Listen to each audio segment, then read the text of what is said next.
Hey there, this is Jay Frost, the host of the Philanthropy Mastermind series, welcoming you back. This is a gorgeous day where I am. I don't know what it's like where you are, but if you are sitting with us, I appreciate that fact because the outsides may be trying to draw you out, but you will be happy to be here because we've got a great discussion ahead and one which may have a big impact on your career. So thanks again for hanging out today. And our big thanks to, of course, the folks at DonorSearch who have been hosting this series, or rather underwriting it and letting me host it, I should say, since 2016. We've done, well, it must be nearly 600 programs by now, and lots of different topics and speakers. Great topic today. I'm going to introduce to you our guest in just a moment. But before that, I want to, of course, encourage you to take a look over at the DonorSearch site at donorsearch.net for our complete calendar of programs, which you'll find under the resources tab. And while you're there, since we may or may not touch on DonorSearch at all today, unless our guest chooses to do so, you can find out all about your donors and, of course, all the services that DonorSearch offers while you're there at the DonorSearch site, again, at donorsearch.net.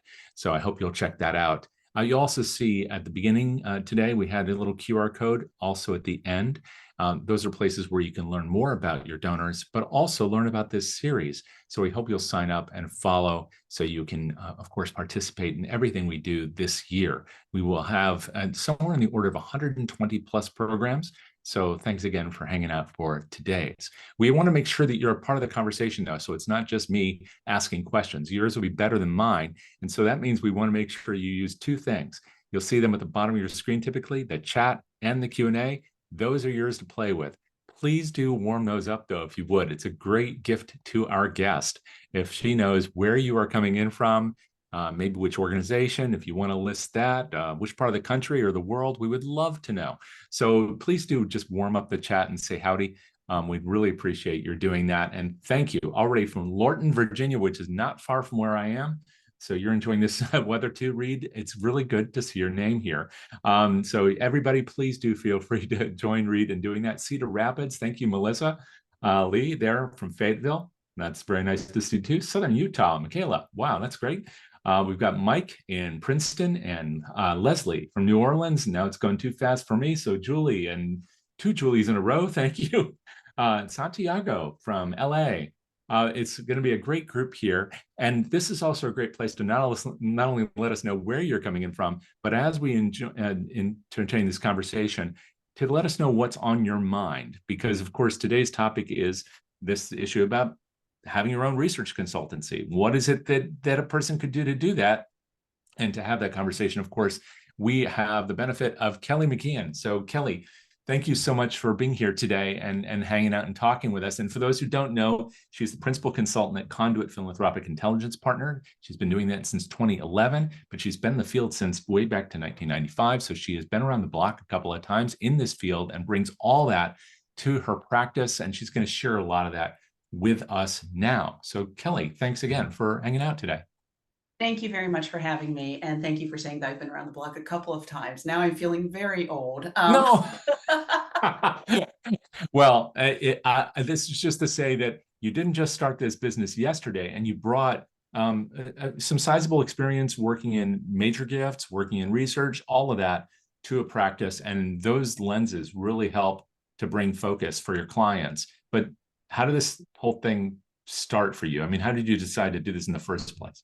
So let me go back to the beginning. Let me go back to those dark ages of the 20th century and start there. I had started my career in philanthropy straight out of college. And like many things in my life, and it's going to be very germane to this conversation today, I take an idea and I just go with it, whether it has been planned fully or not. I've been known to be a little bit of a risk taker, going way back to my college days when I decided to hop in my car one day and move across country and started a new life. So that's kind of how I started my research business.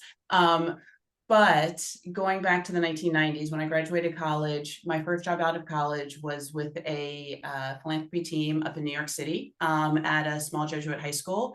And I got my feel for what I wanted to do. I wanted to be able to help organizations. I wanted to help better the world. And I started out as a frontline fundraiser, kind of doing everything from soup to nuts. Was in my career for about 15, 16 years as a frontline fundraiser. And as you mentioned, doing major gifts, plan giving, and either doing the research myself or overseeing the person who was performing prospect research. I always worked in more small to mid-size teams that didn't have the luxury of having a full-time researcher on staff. And then a couple of things came together. There's a confluence of events. I gave birth to twins. And it was at the kind of the aftermath of the downturn of the financial market in 08, 09. And I had been the primary breadwinner of my household, and my organization had to downsize. And so I was without a job. Oh, And wow. I just sat there and I went, what do I do? Yeah. And instead of being all, oh, woe is me, I looked at it as an opportunity. Because at that point in my career, as you know, we all come to kind of a head with our careers, right? It was the moment where I knew, because the twins were not my first children, I had two other young children. So I was a little tired of trying to balance the parenting with having early morning meetings, late night meetings, being at the behest of the volunteers and their schedules. And so I thought, how can I still contribute to the nonprofit community in a way that is so meaningful and allow me to be present for my children, my family, and still make a living? And I went to a colleague and I said, I've got this idea and it feels a little out there, but I've always had to do my own research or overseen the staff who's done it. I know there's a need for nonprofits to have research on demand, but not necessarily have the capacity to have a full-time researcher on staff. And I said, would you hire me if you were in a position to need research? And she's like, absolutely. And a month later, I had my first client. Total luck in that regard. So I don't want anyone to think that is common, to just be like, this is what I want to do, and therefore it will happen. But it was really fortuitous. It was a great timing. And that was in 2011. And I started my business from home, doing the research for some local clients, and slowly built over time to now I have clients across the country and perform research for a variety of institutions, and have expanded the offerings of what I do with research beyond just initially I started out just performing basic profiles, and I have expanded beyond that to really have a more richer environment to partner with organizations. So it's been a phenomenal experience over the last 13 years. Yeah, I would love to hear about the evolution of those services. I'm sure we'll get to that. But even before you go there, you talked about how you were sometimes doing the research on your own or supervising others doing it. And this seems to always be a factor in our field, where some offices have internal research staff and capacity and resources, and others just don't. So what was it like in the various offices that you worked in prior to starting the business? And how did you determine then what kinds of things to offer on that basis? Sure. So whenever I worked with an organization, and again, it kind of came about organically that I was the one who was responsible for research or overseeing it. And what I found, both within the organizations I worked in, as well as talking to various organizations now, is that research, when a nonprofit is looking at budgets and looking at how best to allocate resources, there's a couple of different line items. You have your frontline fundraiser, who are going to be revenue generating directly. And then you have the office support, where their work is so integral to bringing in revenue for the organization, but those staff are not, as in researchers, are not going out and asking for a gift. But the work that they do is so significant and strategic for the frontline fundraisers to be making the invitations for the gifts. So what I found, the reason why I was either doing the research myself or overseeing the person who did the research as part of their job, never fully, is because the nonprofits that I was part of, phenomenal institutions, but did not see the need to have the researcher on staff. And it was a lot of educating while I was on staff to say, we are looking beyond a simple Google search. And much of this one, was long before Google was really a thing.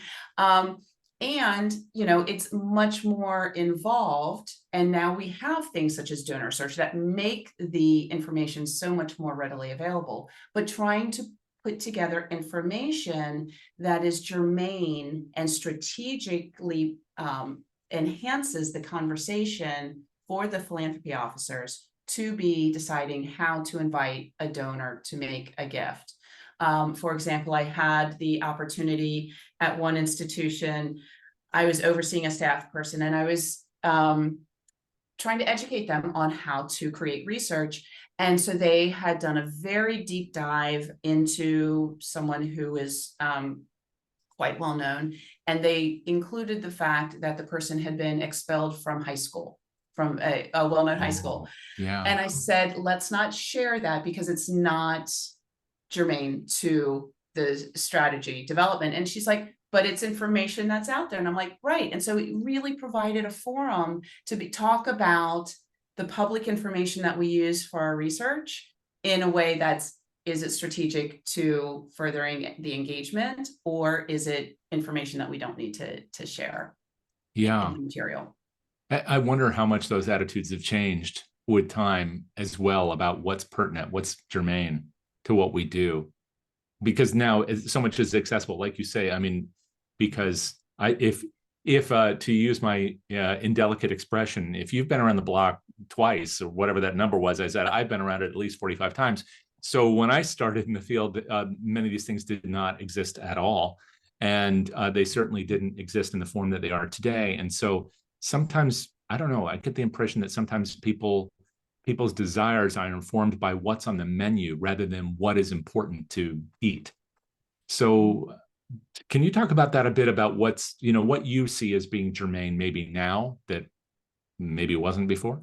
Sure, absolutely. And it's all, and I think when you talk about what's on the menu, to eat, I think is so important because the information that is available and that I will provide to an organization, it's really colored by the situation. So for example, a lot of the organizations that I work with have, when they're requesting research, are in the midst of a major gifts or a capital campaign.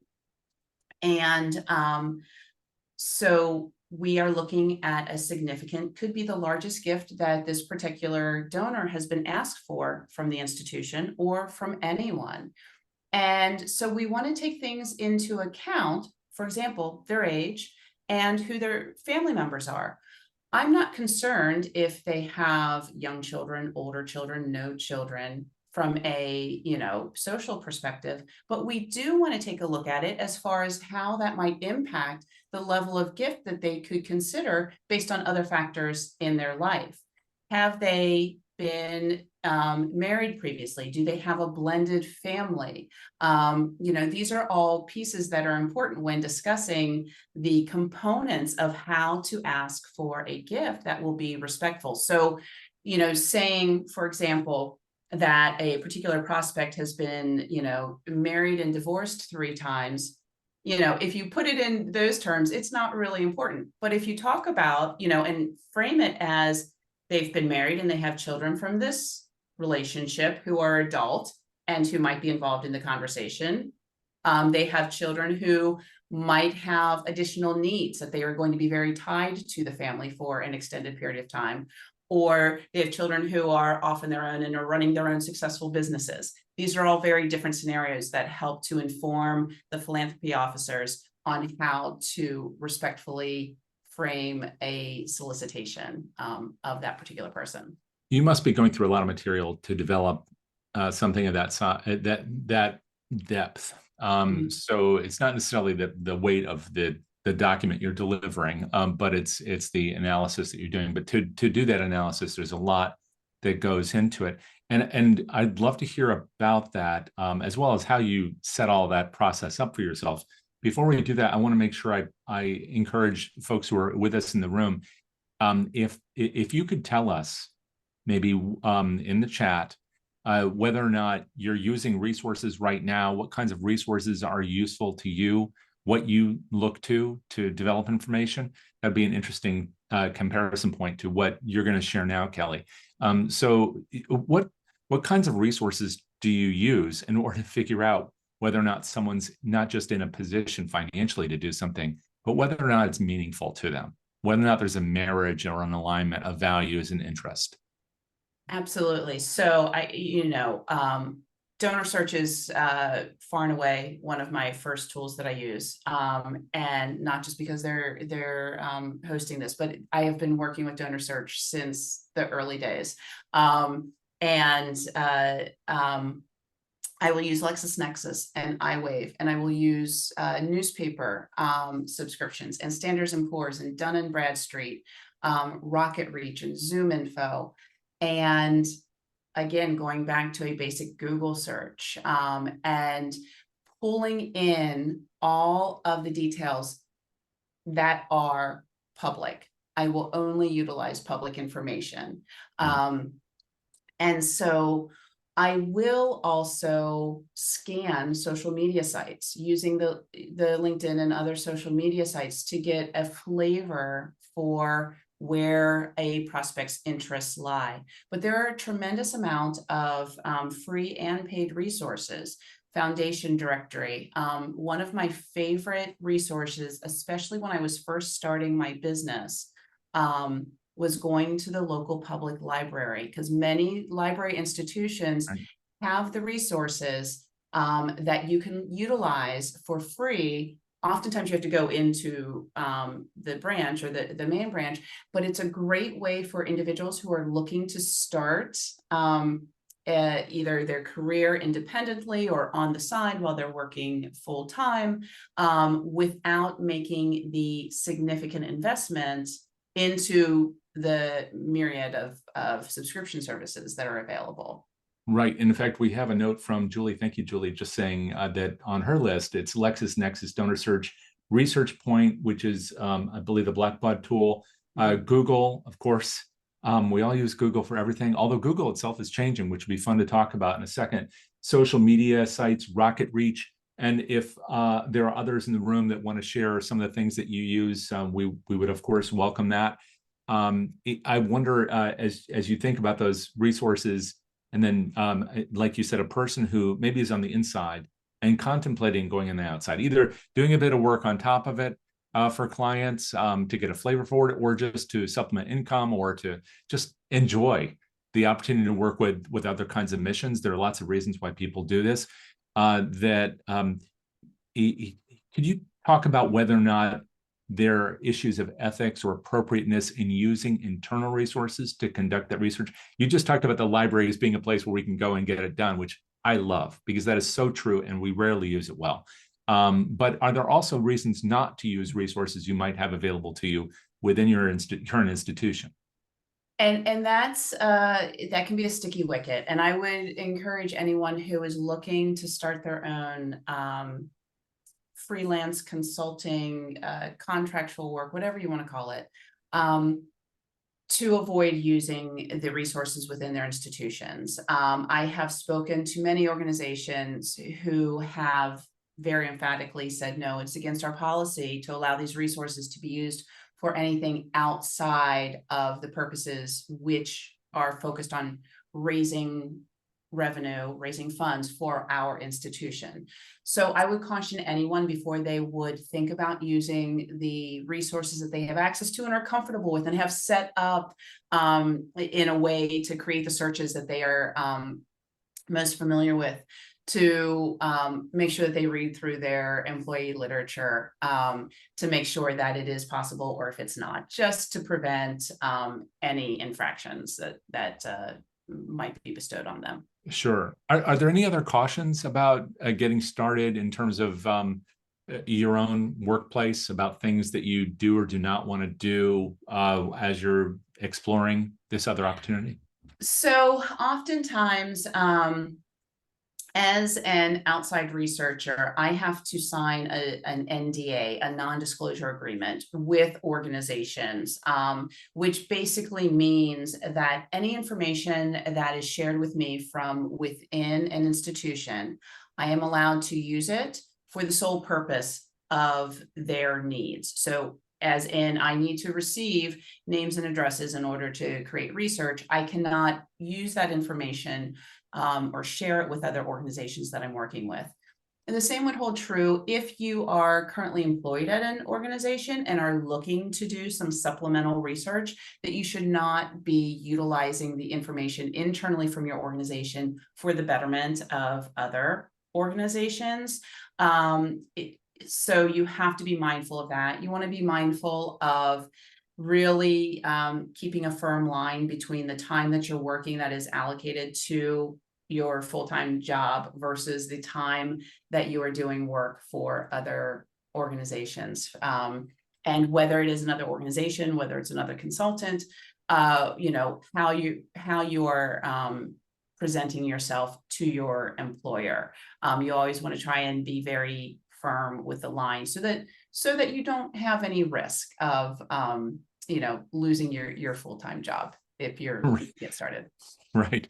I wonder also about the information in our heads, because one of the, and we probably shouldn't have to talk about this, but it's almost essential to mention it, that some of the things that we learn about people, about prospective donors and alums and friends and certainly patients and others, that information that's in our heads is also something that probably doesn't want to find its way into work that you do for another client. Can you talk at all about what we can take with us into these other projects or into our new companies, and what we can't? So, you know, I would say the safest route to go, and whenever it comes to identifying information for a nonprofit, for a client, I always like to tell myself, if I can't find it at an external source, if I can't find it on DonorSearch, on iWave, in LexisNexis, in a newspaper archive, doing a Google search, then I should not be putting it into research profiles that I'm producing for this external client. You're right, we do. We have so much information, and sometimes I will be sitting there saying, boy, that, you know, I know something about that Jay Frost, and where did I find that? Where did that come from? But it's as simple as, if it's in your head, you can do a quick search, find it through a resource, and then share it with the other clients. Yeah, thank you for making that clear, because there's an ethical line, but there's not with information that's out there and that's public. I mean, right. This is so important. And I want to make sure I check back on the chat. And a number of people did mention other things, including iWave, LexisNexis, Windfall, relationship science, and also screenings, which are done by, people didn't mention it here, but if I'm going to mention the word, I should mention all the companies I can think of, and then we can talk about whether or not you use those as well. But those include Windfall, Blackbaud's Target Analytics. Nobody's mentioned Wealth Engine here, but that's now part of Altrata, if I'm pronouncing that company name correctly. There's been a lot of acquisition recently. Wealth X, which is also part of the same company. And then iWave does a screening service, and of course DonorSearch does as well. And screenings are somewhat distinct from the other things we're talking about here. But rather than my characterizing that, are screenings a factor in your business or the business of your clients, and how do you help them in making decisions about whether or not to utilize screenings, or how to utilize screening results, either that you are having them do or doing on their behalf? Where does a batch fit versus an individual look? Oh my goodness, all along the lines. And screenings are the very first step. And actually, I was just having a conversation earlier today with somebody who's on our call right now about a screening that we did together. So to me, screening is the first step, whether it's in a large batch or if you're individually screening a name to do one's profile.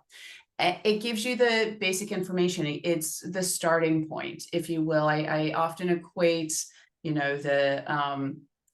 the work to a board game. We've got the game of life, and you've got to start someplace. Right. So the screening is the best place to start, because you have a person's name, you have their address, but you might not know their spouse. So oftentimes you can identify the spouse's name. You can sometimes identify where they've gone to school from the screening based on the gifts that they give. If they're donating to their alma mater and their class year is involved, you can see if they are an SEC insider, if they volunteer.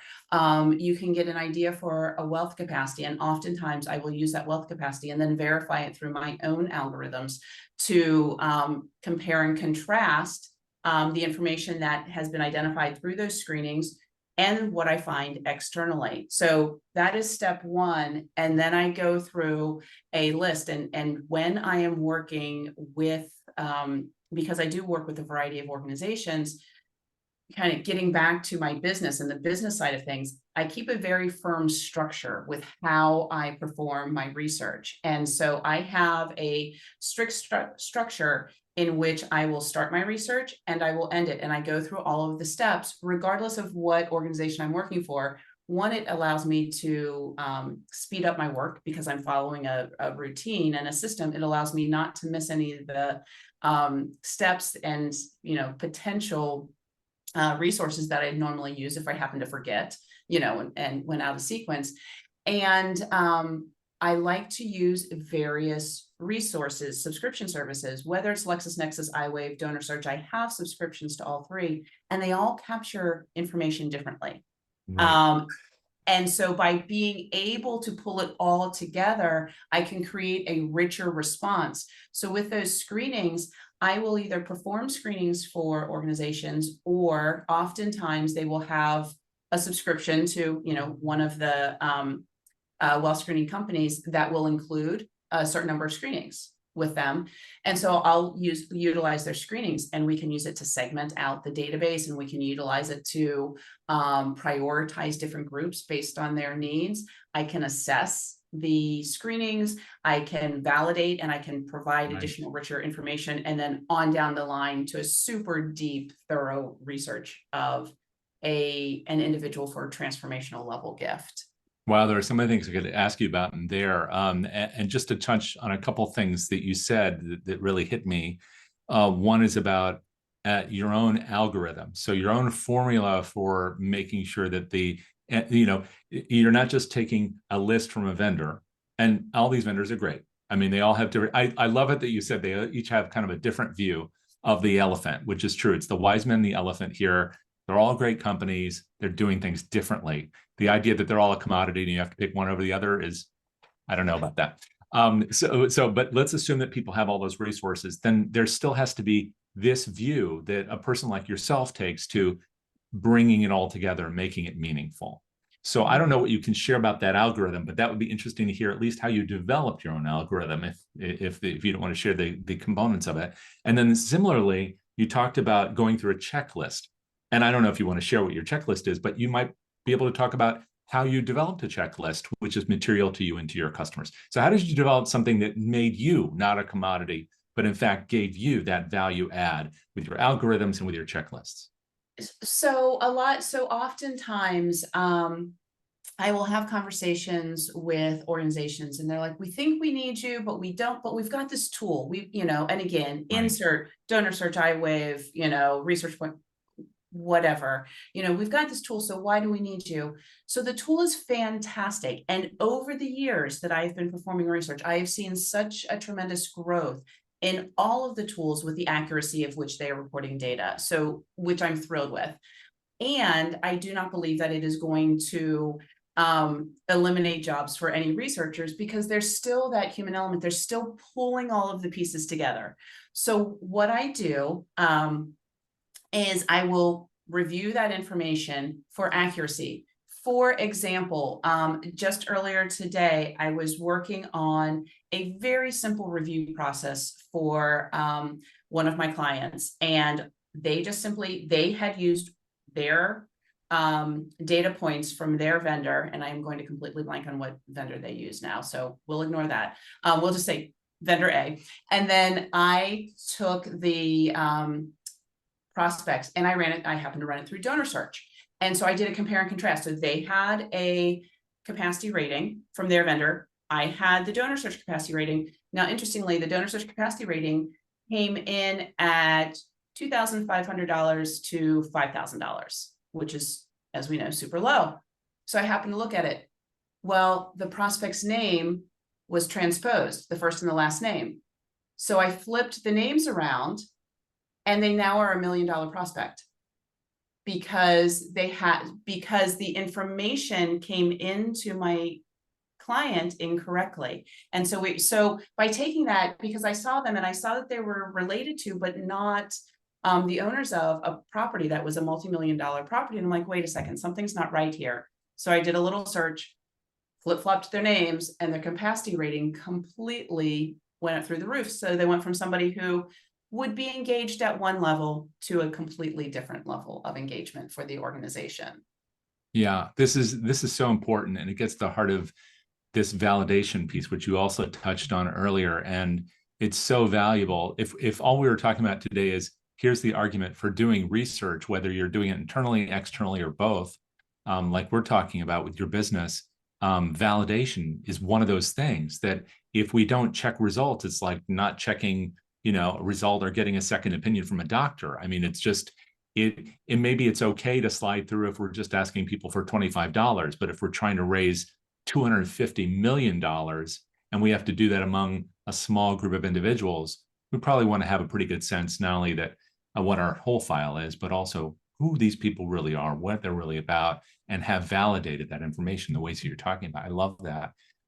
So now we're kind of getting into the nuts and bolts of resources because, we always do. And in fact, someone here mentioned Hatch, and I also forgot to mention Grants Buck Clear, so I apologize to them. So there are lots of resources out there. But when it comes to forming the business itself and then operating a business, that's so much more than just getting the job done, or even saying, here's how I do it differently from someone else, like with your own formulas and your own process. So can you talk a bit about just setting up the business? What was that like for you? And what are the things that people need to think about when they are trying to do something like that? Sure, absolutely. And I am going to be completely transparent. I am a firm believer in the KISS mentality of keeping it simple. And when I started my business, it was my laptop, a couple of subscriptions, and I used a spreadsheet to track what projects I was working on, how I was charging my clients. I would send, I was not incorporated as an LLC or an S Corp. And I operated that way for many years. And back in about 2017, I had hired a business consultant. And I said, I really feel like I'm about to take this leap in my business. And I am sitting here using spreadsheets to track my projects. I am using an Excel template to send out invoices. What do I need to do to take my business to the next level? And I talked to my accountant and I said, do I need to incorporate? Do I, need to form that LLC? And surprisingly, everyone said no. They're like, keep it as simple as possible. You can institute, these structures, but every time you institute another layer of complexity, whether it's forming an LLC, whether it's setting, purchasing a database, et cetera, you're adding in an expense. So at the end of the day, you as an individual, if you're starting your own consultancy, you need to decide what is most important to you. Do you want to have basic structures in place and have more revenue coming into you? Do you want to create the LLC, which is going to, incur an expense? Do you want to hire, virtual assistants? Do you want to pay for however many subscription services, that you need? Foundation directory is a great example because many library systems have that within their library, within their actual library centers. And so you can go to, I know many researchers who are freelancers who go to their local library to use Foundation Directory instead of paying the subscription. So you have to value what's more valuable to you, your time or your money, for all of these different pieces. And so when I started out, I had very, very few expenses beyond subscription services. And up until the last few years had really kept it very lean. And when I had the business consultant, she's like, no, you're fine. There, you can scale much higher and still keep very simple structures in place. So it's really whatever you're comfortable with and what level of complexity you want as an individual. I will say that I have some clients, I work with a lot of hospital systems, and they do require, some of the things that are required are to be incorporated. So I am now an LLC, and I have to carry liability insurance for some of my clients, and that comes at a cost. So you have to be aware of the expenses. You have to be aware of the subscription service expenses. I am a big believer in making use of accountants because as you can see in the background, it is a home office. And as so many of us work now also, but there's a tax implication when you're working from home. And when you own your home. And so, these are factors involved. So I make the strategic decision to pay for the accountant as well. And so you just have to look into what is important to you for expenses and what isn't. For many years, it was not important to me to be incorporated as an LLC. And now it is. And for the last several years, it has been. So some of them are personal choices and some of them are required by clients. Well, you went out and, like, your clients are coming to you, you went out and you got a consultant to help you make some of these decisions, or at least to present you with different options and the pros and cons. How did you even know to do that, or know who to go to get that kind of advice so you could make good decisions? So I am a firm believer in surrounding myself with really smart people and people who are much smarter than me. And so it was through conversations with individuals who were outside of the nonprofit arena. And I was talking about going to a business consultant, and I just knew that I was getting to a level in my business that I felt like I was about to go over a precipice. And I was concerned that if I took on too much more business without scaling up my systems, that it might not continue to be successful. Now, again, this was back in 2017, maybe 2018. And when I was having the conversation with her, the majority of my clients that I met with face-to-face were all local. And then I had some clients who were in different parts of the country. At that time, my children were much younger, and so I wasn't traveling a lot. As a single parent, they're with me the majority of the time, and childcare was just not flexible as far as being able to travel for work. And so she was speaking highly, and everyone can laugh, about, video conferences. And I said, come on now. I think her name was Lisa. I said, come on now, Lisa, who in their right mind is going to want to talk about prospect research on a video screen? Nobody's going to want to do that. But again, to make lemonade out of lemons, the pandemic, obviously for all of us, it changed our work environment tremendously. And it brought a huge new level of acceptance to having conversations about prospect research, about a subject that a lot of people don't want to talk about unless they're in person. It normalized it to be able to have the virtual meetings, and it's been fantastic.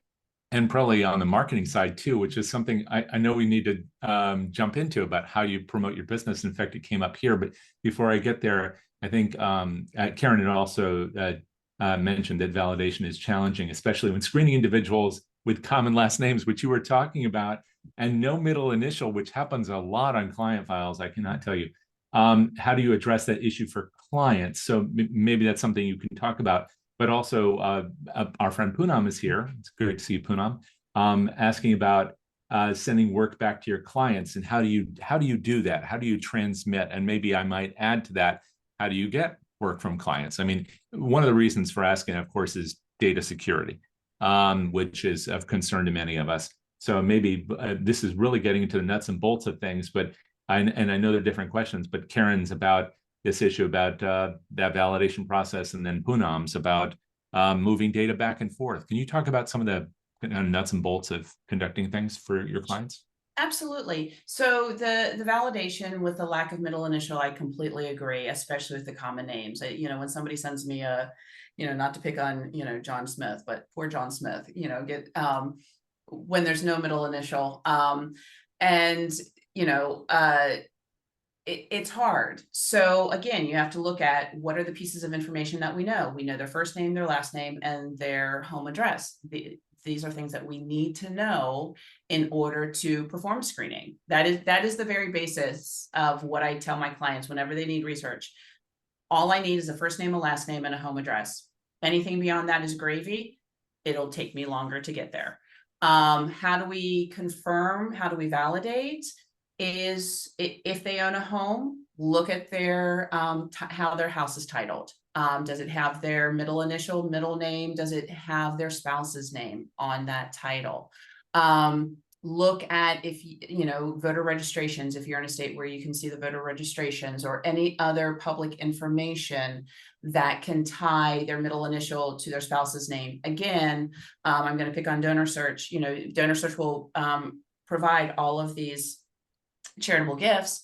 Every organization recognizes and honors their donors differently. Some include middle initials, some don't. Some will include both spouses' names, some won't. So it's through a process of elimination. If the name that's provided on the screening is a first and a last name, but then you dig into their giving and you see a spouse is listed multiple times, and on one of those gifts to one of the organization happens to list the middle initial, then you can tie it back to the original validation, and if needed, rerun the name through, including that middle initial, to help make your findings more robust.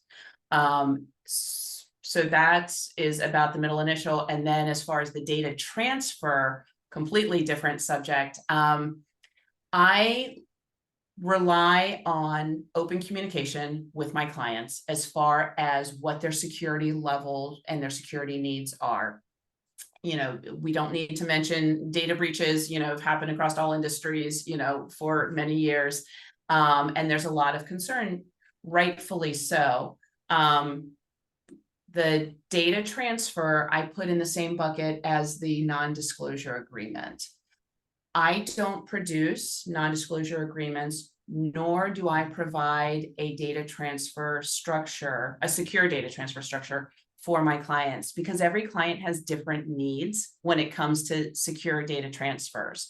So the non-disclosure agreements, I always tell my clients, I will sign after reading your NDA, and I will abide by whatever data transfer protocol your legal team needs in order to feel safe and secure.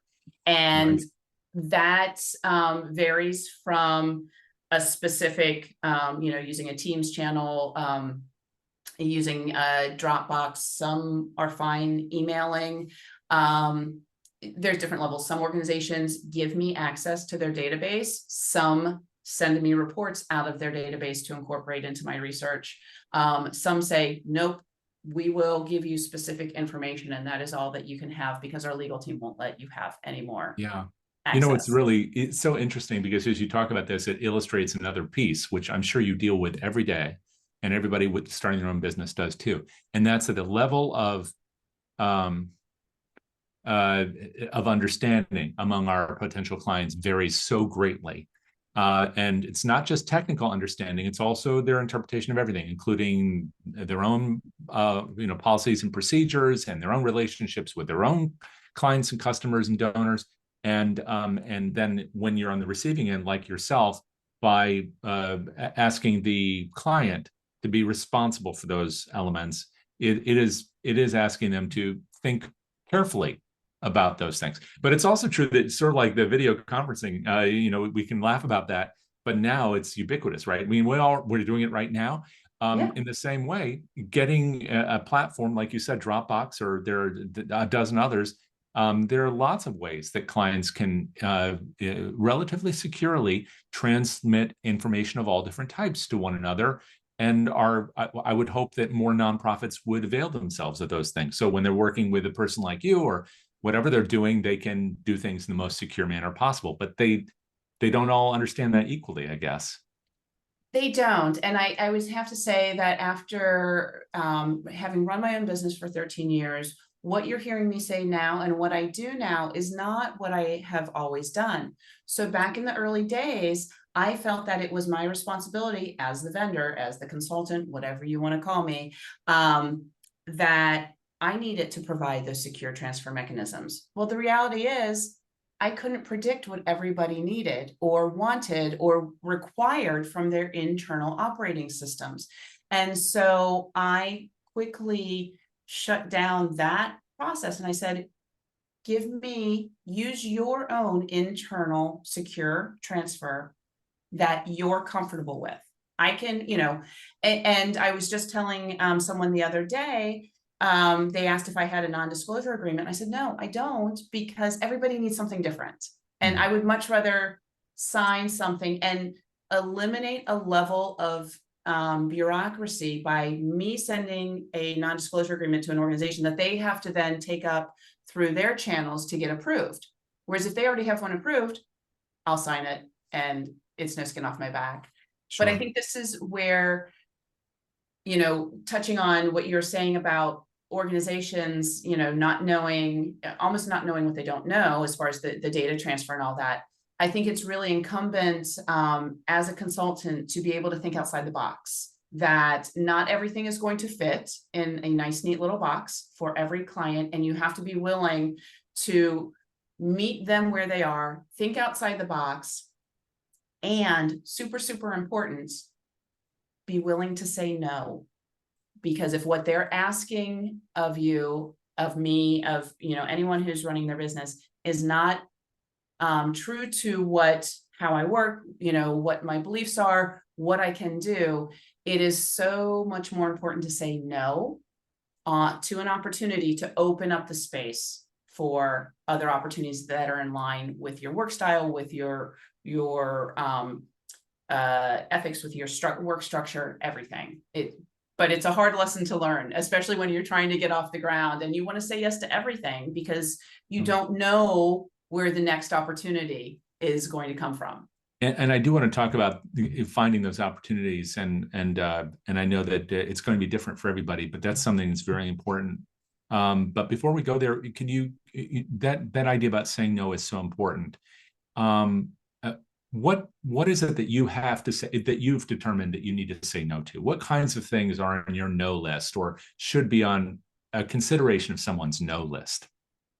So one of the things that I have said no to is an unrealistic turnaround time. We all know, how long it takes to do work. And when I have a new client who comes in and says, I want you to do, this amount of work in, a relatively short period of time.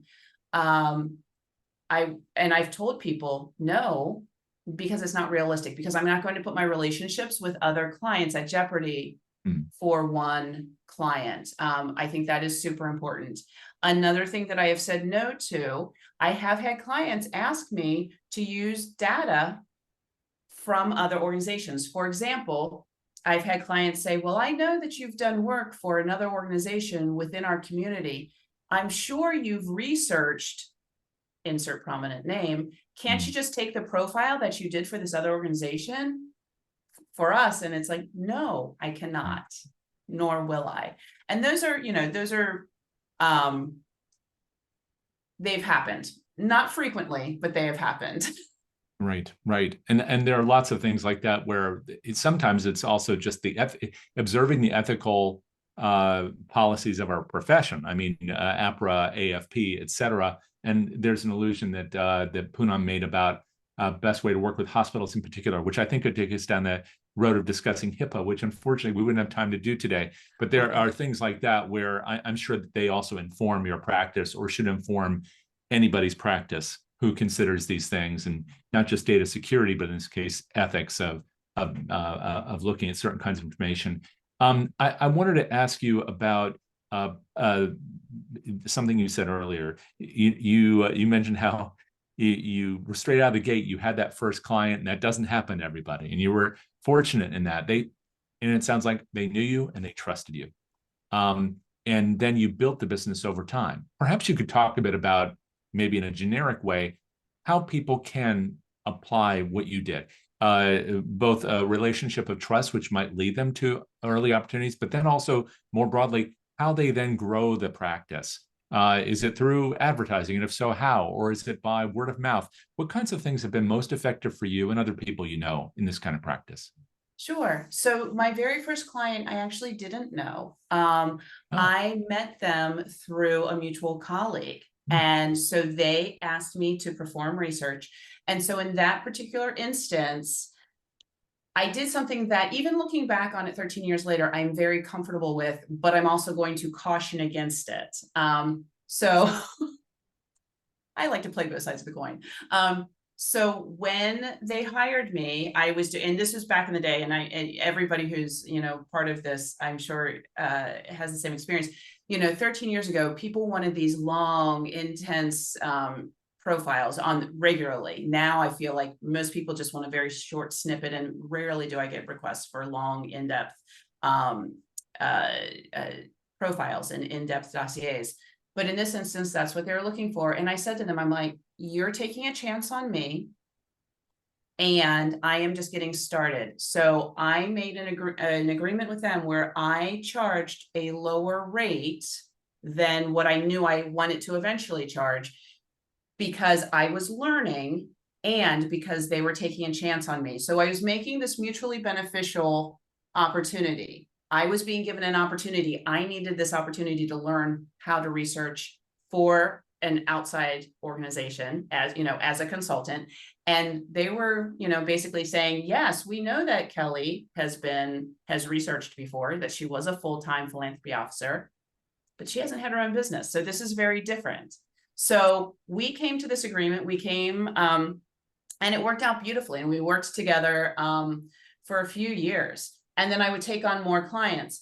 Again, leading back to that, I've been around the block, 2, 3, 12 times, whatever it is. I had quite a network of philanthropy officers.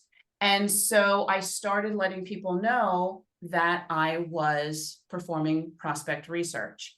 And for several years, I was very fortunate that the majority of my work was by word of mouth. I also I was very mindful to scale up my business on a manageable level for me. Because when I started my business, I had 4 young children.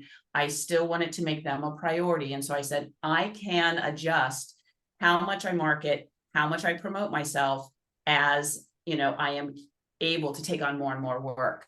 So so for several years, all of my clients were word of mouth and referrals.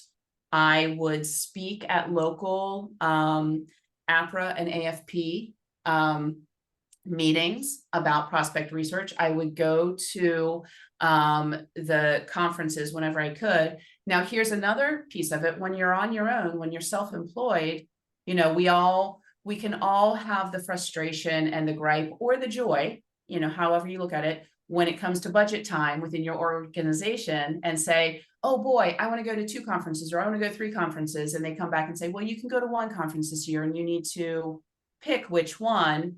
And it can be that, grumble, oh, that stinks, I really want to go to a couple. Well, the organization's paying for the conference. When you're self-employed, you have to budget to go to the conferences out of what you're bringing in. Mm-hmm. And that can get really expensive. And that's one of the, with all of the various and sundry costs associated with the conferences. So for several years, as I was getting my business started, I really made use of the local conferences. Now, I'm also very fortunate.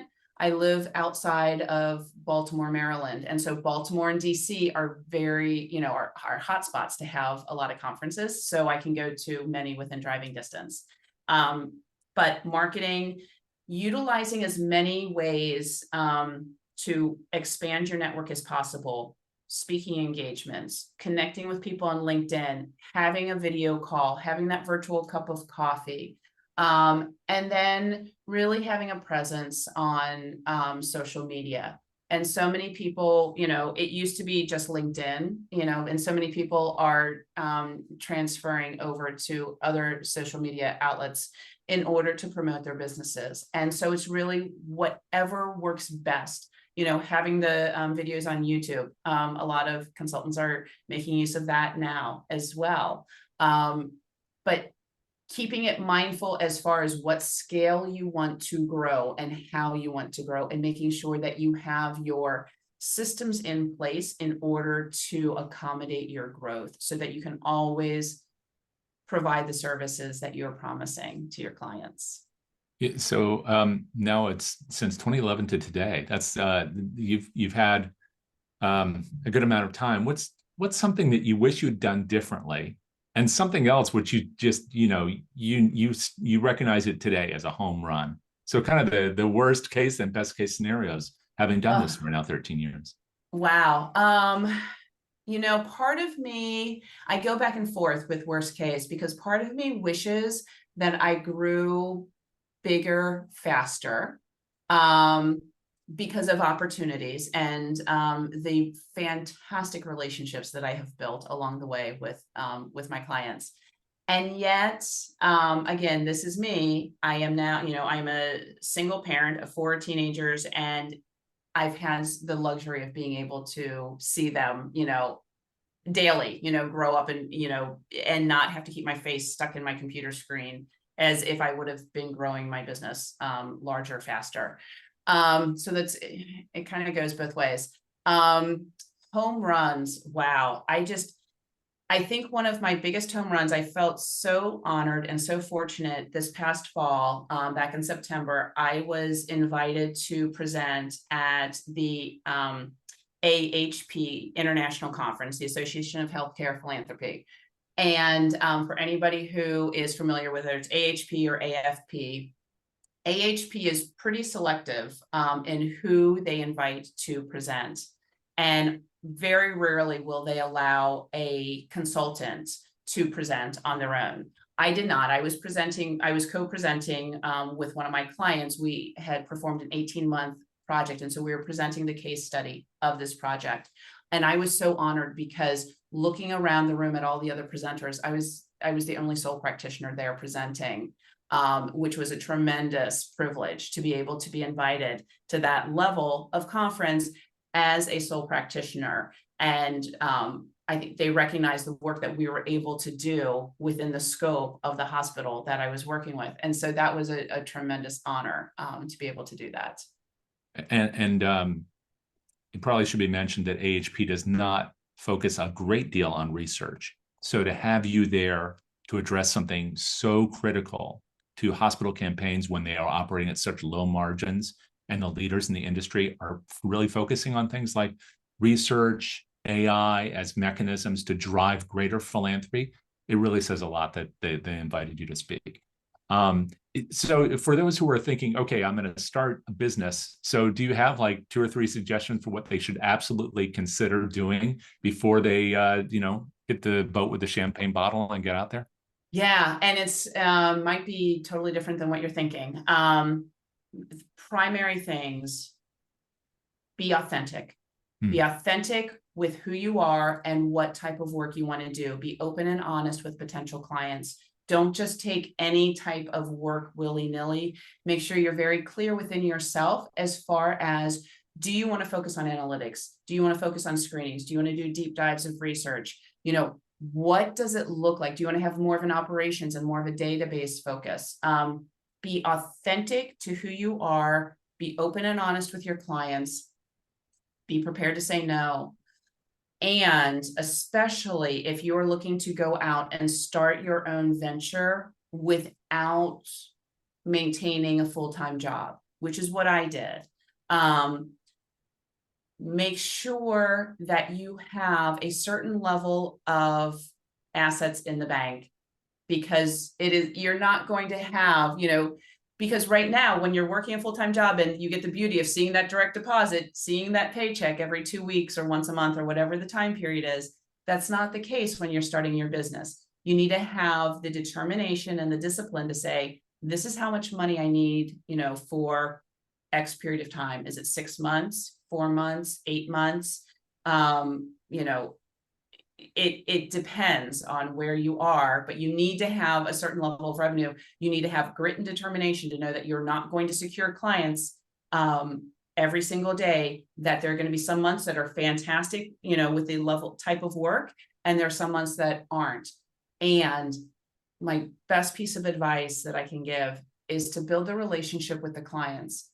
The revenue to go into your bank account will come. It's the building the relationship with the clients, being true to who you are, being open and honest, and making sure that you have those boundaries. It's going to benefit the relationship. It's going to benefit the work, and then ultimately it will benefit your income as well. Thank you for all this, Kelley. Before people disappear, I want to make sure they know where they can find out more about you, your business, and maybe either follow you or, if they wish, make contact with you. How can they learn more, and how can they be in touch? So my website is conduitpartner.com, and you can find me on LinkedIn at Kelley McGeehan. And please, I would love for anybody who would like to reach out and connect with me individually and ask any more questions. I'd be happy to answer or talk about any of those middle initial questions or any of that. Yeah, this is a giving community, especially in this niche of people working in research. It's a really a wonderful place to be because of people like you, Kelley. So thank you very much for showing that, as well as sharing so much today. And for those who are not watching the chat, we have Jack, our producer, has put links for both Conduit Partner and also for Kelley herself on LinkedIn right there. So you can grab those right now. Before we switch to a couple of slides you're going to see with some QR codes. So if you don't have your phone live and ready to go, whip it out now, because that's the place where you can learn more about your donors, at least through DonorSearch. You want to check that out, as well as about this series, and you can sign up for the list to learn all about our programs coming up. So thank you all for being here. Thank you very much, Kelley, for sharing today. Really do appreciate you. And we'll look forward to seeing you all next time. Till then, take care and enjoy the weather. Thank you.